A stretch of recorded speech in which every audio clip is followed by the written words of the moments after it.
Welcome to the 30th episode of Teachers Glasses presents Bollywood TALKies with Outlook. Also, the first episode in 2021, the year of hope. I'm your host, Mitrajit Bhattacharya, and my guest tonight is an actor, producer, filmmaker, recipient of Padma Shri, winner of virtually all Indian and international awards for his dazzling work that have featured the likes of Cate Blanchett, Shabana Azmi, Nasiruddin Shah, and Shia LaBeouf. He can easily be termed as the most prominent Indian face at the world cinema. It's my honor and privilege to welcome Shekhar Kapur all the way from London to Teachers Glasses Presents Bollywood TALKies with Outlook. Thank you, Mitrajit. Well, that's an overstated introduction. I'm sure there are other people that are even more well-known, Indians that are well-known than I am. What's Love Got to Do with It is already looking cool and written and produced by Jemima Khan, starring Academy Award-winning actor Emma Thompson. Are you excited? Oh, I'm very excited. We're already into production. We've been filming with Emma and also with Lily James, who's a very exciting and very young and very, very vivacious, energetic actress. She's really good. So it's always, for me, the reason I make films is because I explore people and I explore what lies behind people.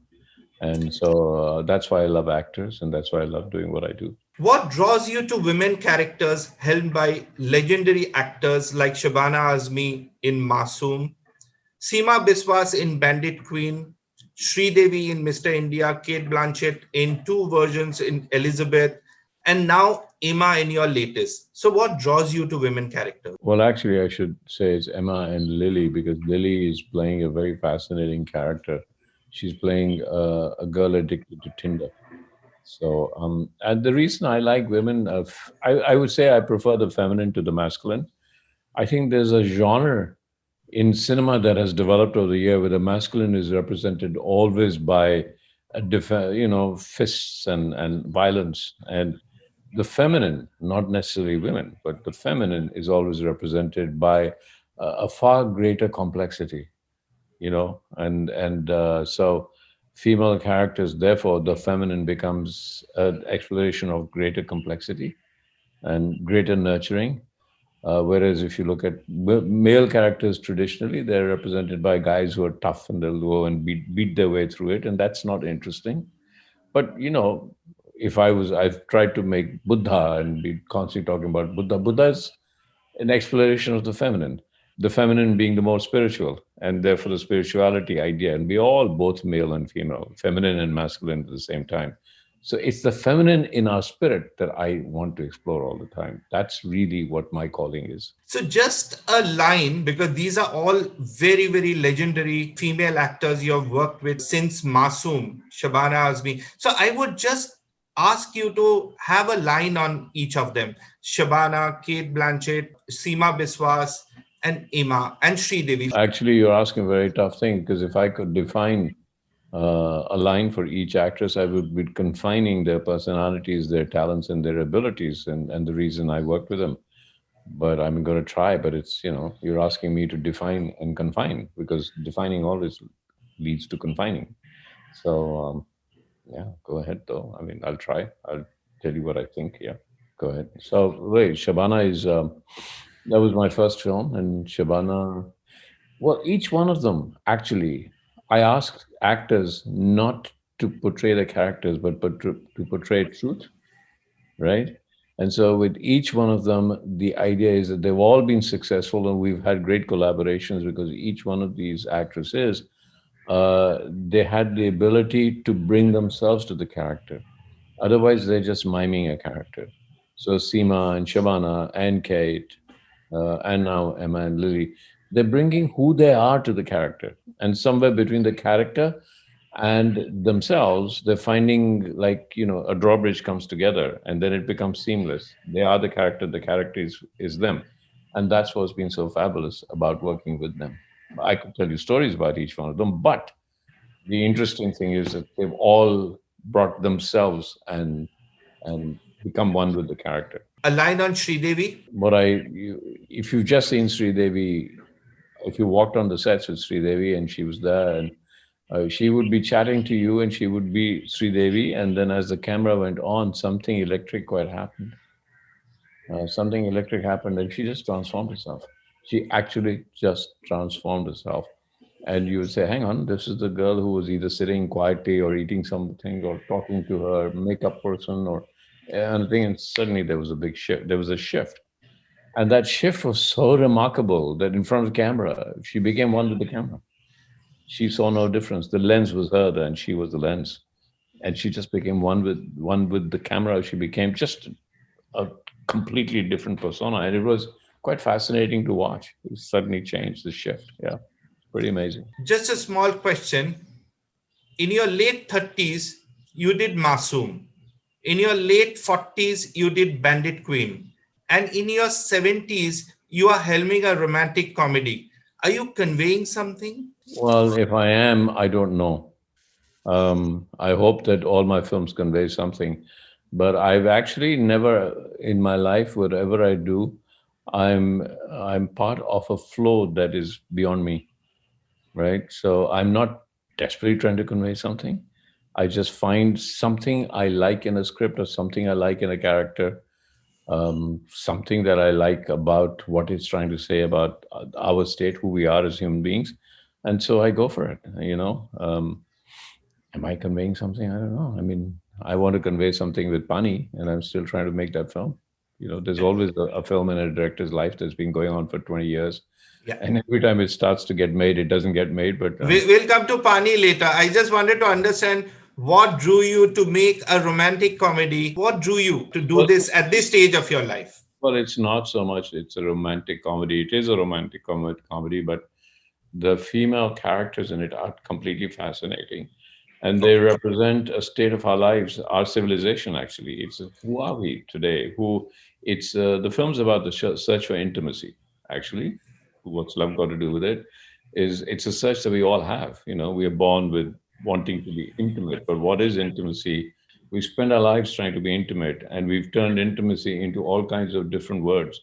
But from the time when we were born, when our mothers held us, there was intimate moments, and gradually we've lost the ease of intimacy, and then we Okay. constantly searching. So what's love got to do with it? It's a romantic comedy, but it is about what we do to find intimacy and why we can't find it, and what are the issues around our ability or inability to find intimacy.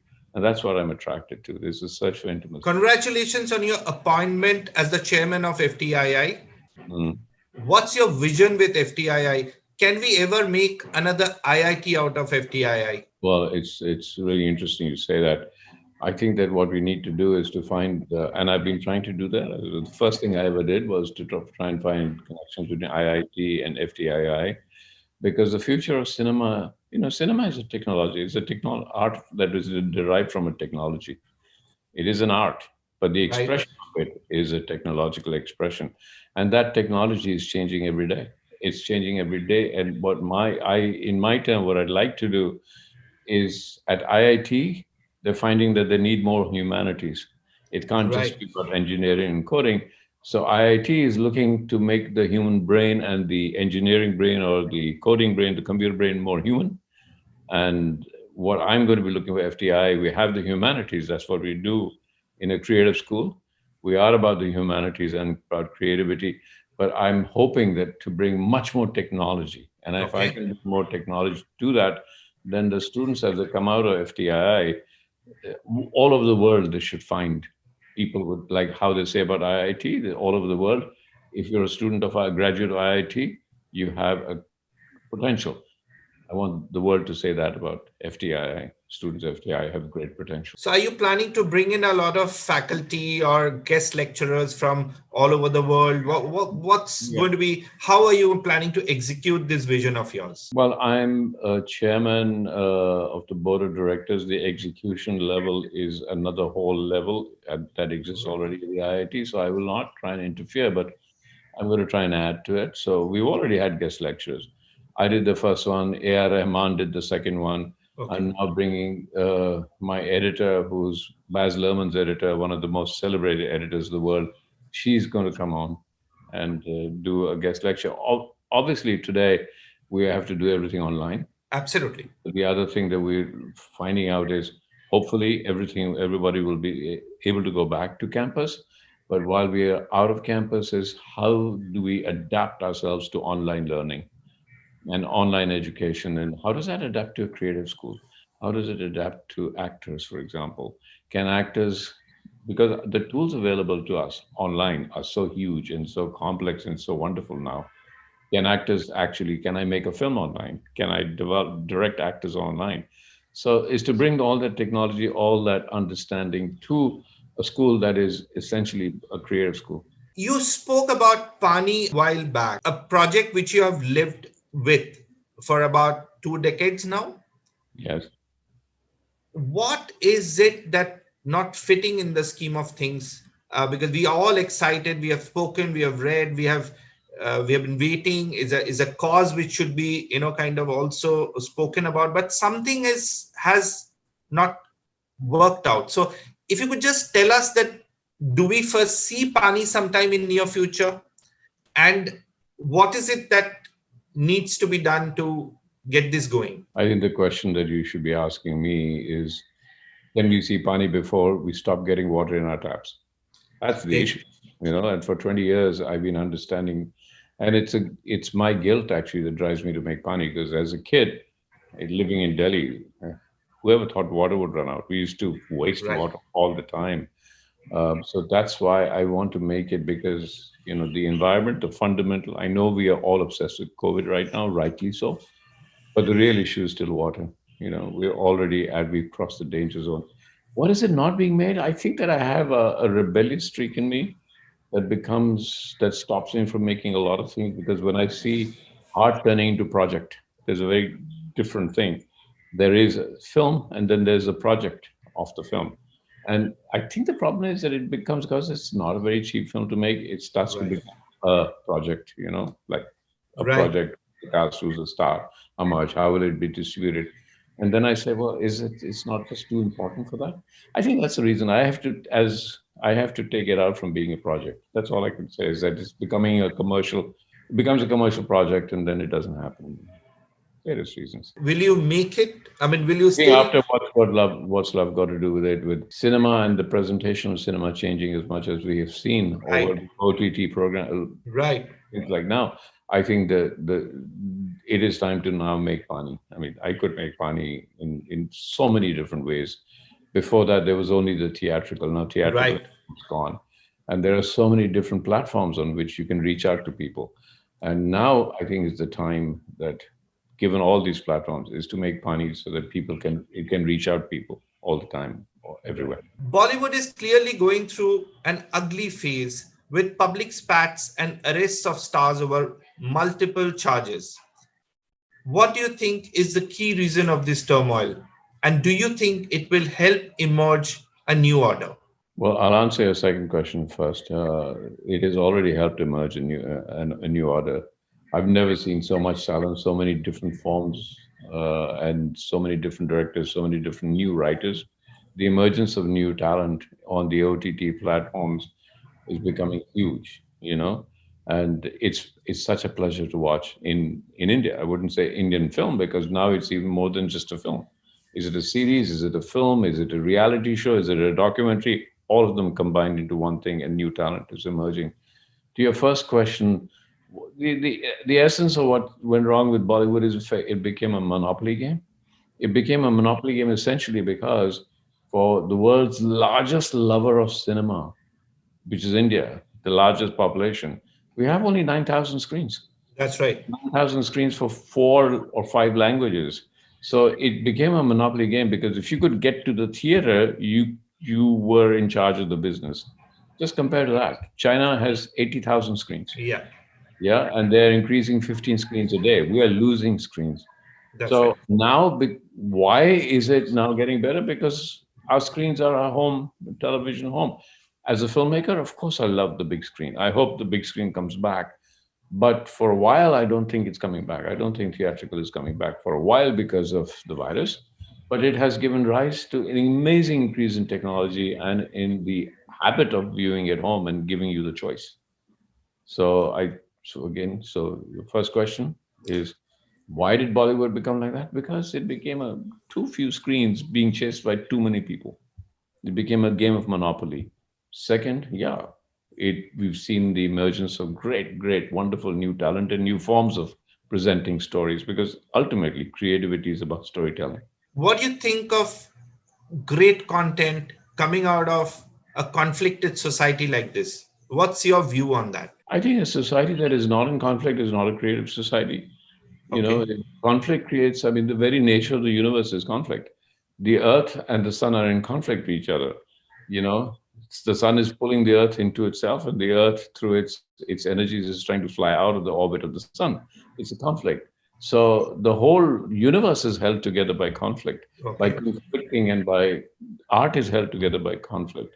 What is storytelling but a moral conflict? What is a Right. composition? What is music? What is a composer? It's notes in conflict with each other. Otherwise, you just get one note. It's because the notes are conflicting, therefore, there is creativity. And when it's the same can be said about a society. A society in conflict is a society trying to change, finding new ways to express itself. So society also expresses itself, and conflict is essential for the idea of expression to go on. So you spoke about great content coming on the OTT platforms, the Indian OTT platforms. Yeah. Anything in particular you want to mention? Because it's an encouragement to new talent. I mean, if you say a few words on something, some new talent, either a writer, director, or an actor, I think it's great encouragement for that. So have you seen something which you have liked? Look, I'm going to have to try and remember. I saw Sudhir Mishra's film on OTT. Was based on a novel, which was quite an amazing film. And if it was theatrical, it wouldn't have been the same Right. because it Okay. carried the weight and the cost of theatrical. I just recently saw AK versus AK just Right. 2 days ago. Fun, Right. a different form of storytelling, Yeah. entertaining. Would have never come out theatrically ever, Right. and all congratulations for to the team and to Anil for actually Anil Kapoor for taking the risk of doing this, to Right. reveal himself the way he had. It takes courage, Yeah. but there's a lot of courageous things happen. And I saw Panchayat the other day, that was really good. And then the emergence of fundamentally new actors. Like for me, I mean, now Manoj Bajpayee is a big star on ODT, and if it was theatrical, then he would have never been the draw that he is now. So, what's happening with ODT is that the fantastic plots, fantastic actors, great actors are becoming the new stars because they are drawing us in. Let's go back a bit. Let's talk about your childhood. You were born in the turmoil of partition, and that had impacted your family too.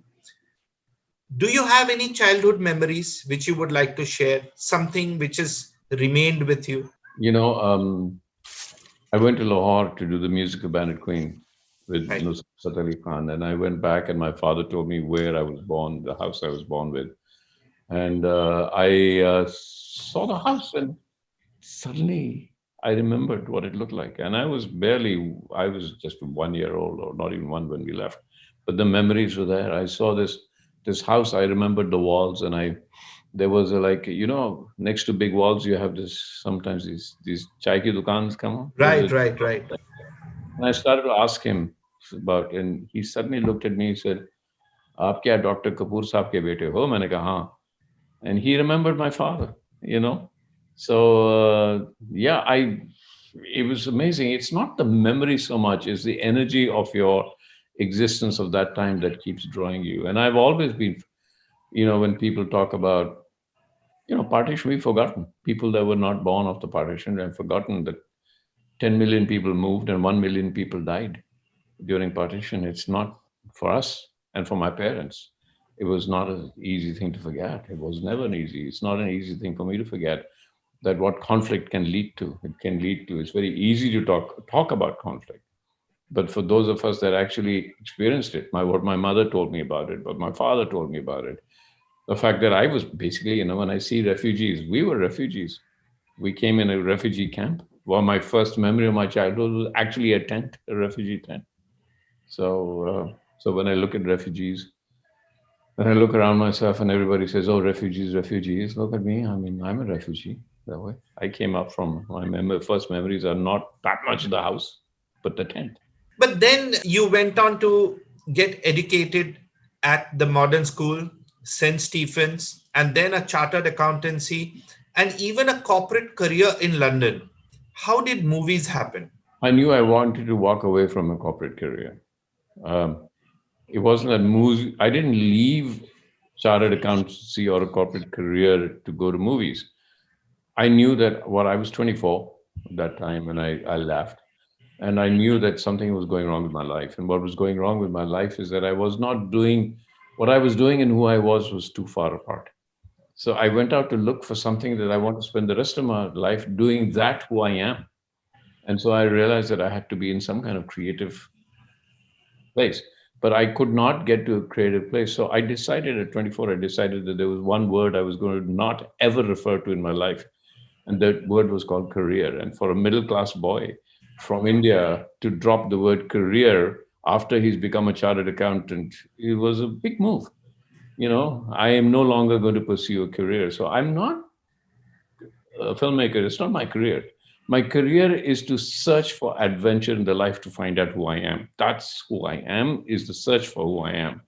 So that's the yearning that led me to all kinds of different adventures, some of which you know about, musical theater, filmmaking, going around the world, making different kinds of films, exploration, adventure, adventure, and the search for myself is who I am. Though you made an impact as an actor in movies like Tute Khilone and then TV serials like Udan, which I remember, we used to see, and because those were appointment viewing days when we used to see those serials. But you never pursued your acting as a career. Were you too international looking for the masses? What happened? Obviously you started as a career actor and you did quite well, but then you moved to making films. So what happened? I wasn't a good actor. It's simple as Okay, that's quite candid. Yeah. yeah, I wasn't. If I was, I know that Uran is one of the well-remembered series. It was a great series, but that was more than director making me do what I had to do. So I was never really thought I was a good actor. It's not something that I actually fell into it by accident because I wanted to be part of the industry, and uh, you know, a film has only one director and has several actors. So to get into the film industry, that was an easy way to do it. So I stepped into it. I wasn't very good. I wasn't. I still am as good as the director tells me to be, or I'm as good as the story is, or I'm good. You know. Let's talk about Bandit Queen. Apart from winning all the awards it deserved, it also featured several actors who are huge stars today. Manoj Bajpayee, who you mentioned earlier, Saurabh Shukla, Gajaraj Rao, Raghuveer Yadav, Govind Namdev. The list just goes, it's endless. Do you feel happy looking back at Bandit Queen? Of course, I do. It's one of the most important films of my life. If you ask me, which has been the film that I am most proud about, or it's not my Oscar nominated or Oscar winning films, it's Bandit Queen. And because it's the one film that I made that was made absolutely instinctually, completely instinctually. And I'm so proud about all these actors, but I have to give, guess who my casting director was Tigmanshu Dhulia. And a large part of the credit of casting all those people goes to Tishu, Tigmanshu. Right, right. We sat in Delhi and he brought all these actors to me. Yeah, He was part of the Delhi stage, he was part of the yeah. National Drama. And everywhere I went, I was picking up actors from the villages and things. Also, he was my casting director, and a lot of the credit goes to him. One underlying theme in your earlier Hindi movies, be it Masoom, Bandit Queen, or Mr. India, is the stupendous music or background score. Are you musically inclined? I don't think you're creative unless you're musically inclined. Actually, the very essence of life is music.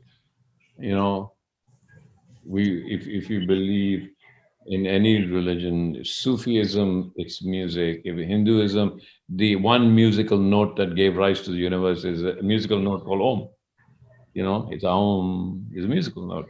So the very essence of the putting together, the creation of the universe is a musical idea. It's an idea of harmony, and then it's an idea of symphony, and therefore, all art essentially is also music. Whether it's great poetry is also music, great films is also music, great paintings is also music. So music forms a fundamental part of who we really are. It's the first bit of art that we learn to express ourselves.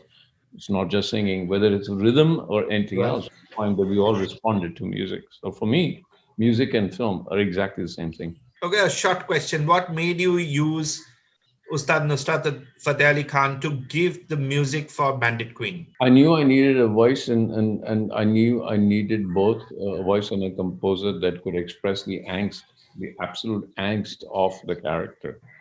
So that was the amazing thing about Nusrat. When I heard his qawwalis and I heard some of the music that he had done and his singing, it's full of his singing.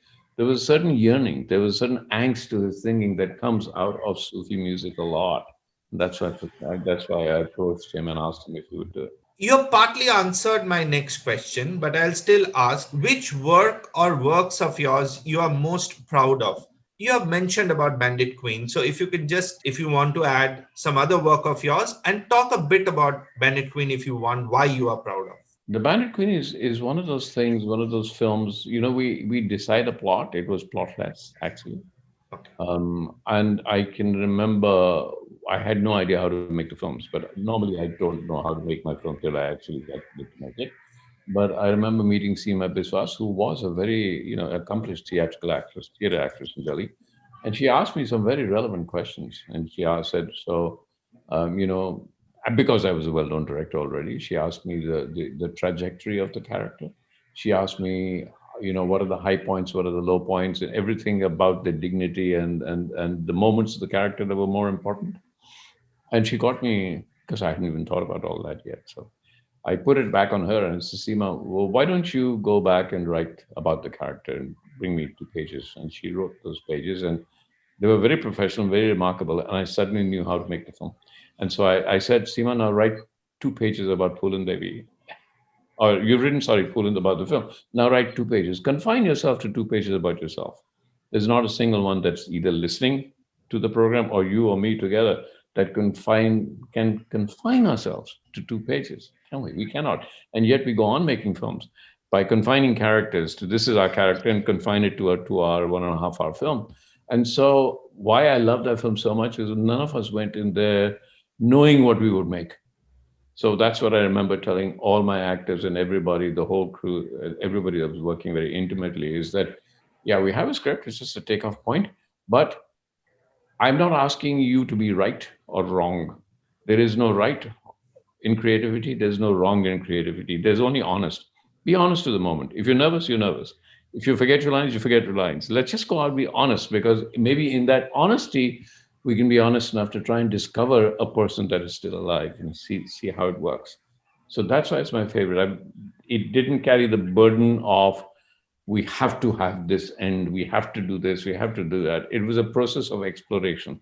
So I don't even know when I can do that again, but the whole of the making of Bandit Queen was a process of exploration. Expectation would have been there still because you had already done a cult movie like Masoom, which was probably about what 11 years before you did Bandit Queen. So I'm sure people had very high expectation of you.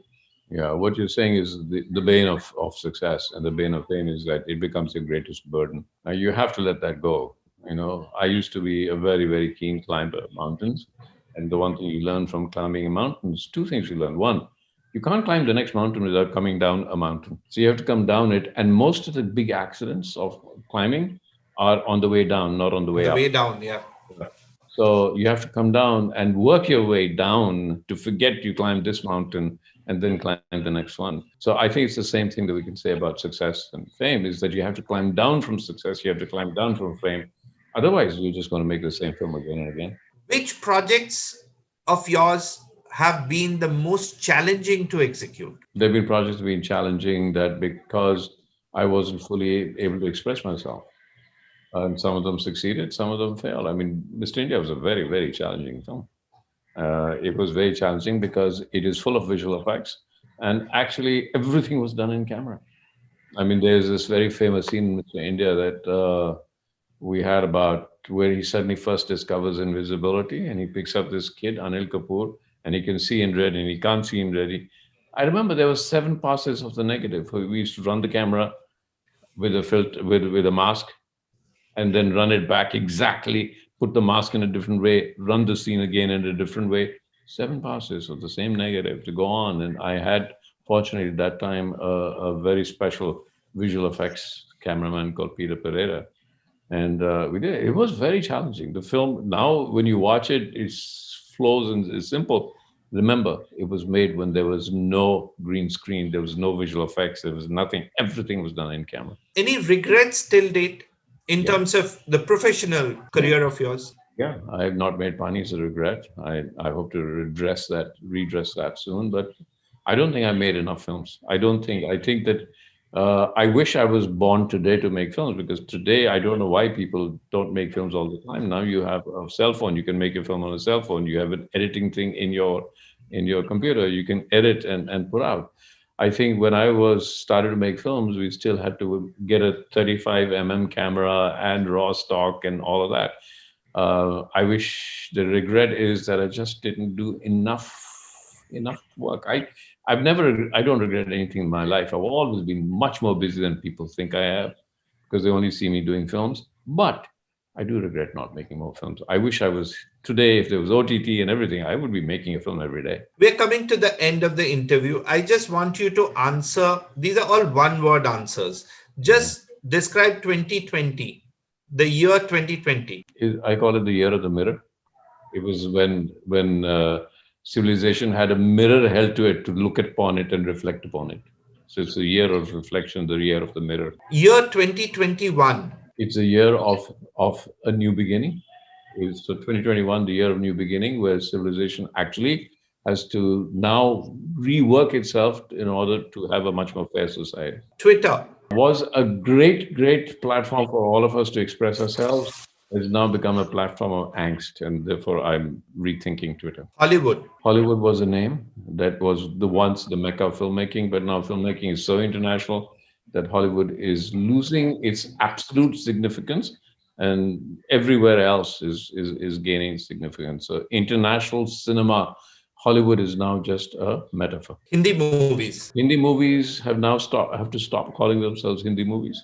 They have to call themselves movies. And that's probably our definition of ourselves is becoming the reason we are not progressing. Thank you, Shekhar Kapur, for talking to me on Teachers Glasses Presents Bollywood Talkies with Outlook. Enjoy the London winters and wish you all the very best with what's love got to do with it. Thank you very much. Thank you very much. Thank you.